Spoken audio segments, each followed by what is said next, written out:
Então, pessoal, dando a nossa... Nessa aula, eu vou ensinar uma outra maneira de vocês fazerem as massas temperadas. Naquela primeira aula, eu mostrei como você fazer, incluindo as massas na hora de abrir, na hora de você cilindrar a massa, colocar no meio as folhas inteiras. Aqui eu vou te explicar como você usar as folhas picadas e usando a batedeira. Porque vocês vão lembrar que lá na frente eu falei que isso vai agilizar muito o nosso trabalho e você vai ver isso agora na prática, tá certo? As quantidades são as mesmas. Eu tenho as 300 gramas de farinha, ou melhor, 270 gramas de farinha e 30 gramas de semolina, as ervas picadas e os 3 ovos. Então agora eu vou colocar tudo aqui dentro da máquina para a gente ver o processo como pode ser feito. Ok? Acompanhe aqui. Bom, primeiro, nesse processo eu vou adicionar a farinha com a minha sêmola de grano duro.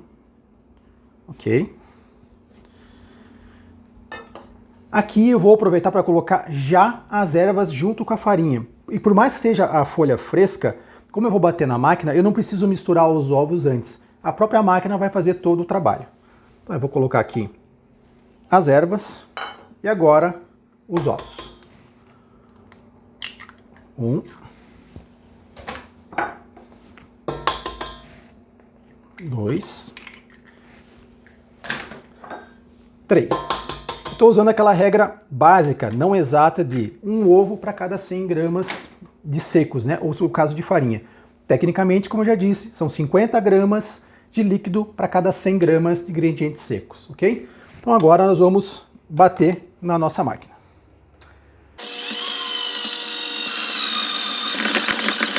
Bom, chegamos no ponto que eu queria.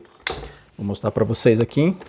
A massa bateu bem, vocês vão reparar que toda a erva foi misturada à massa.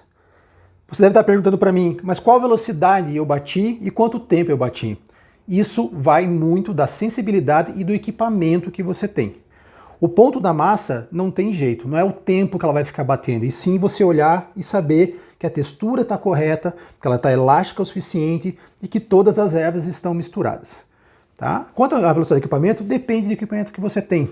Eu variei a velocidade conforme eu fui vendo a mistura chegando ao ponto. Bati um pouco mais rápido, depois fui diminuindo até ela formar essa bolinha aqui. Tá? Então esse é o ponto ideal da massa, tá? Para a gente começar a cilindrar. Aí o cilindrar, eu já ensinei lá na primeira aula como a gente faz o cilindro da massa, como é que a gente abre, quais são as etapas. Aqui só queria te mostrar como misturar as ervas no momento de fazer a massa, em vez de mostrar lá naquele passo da aula anterior, ok?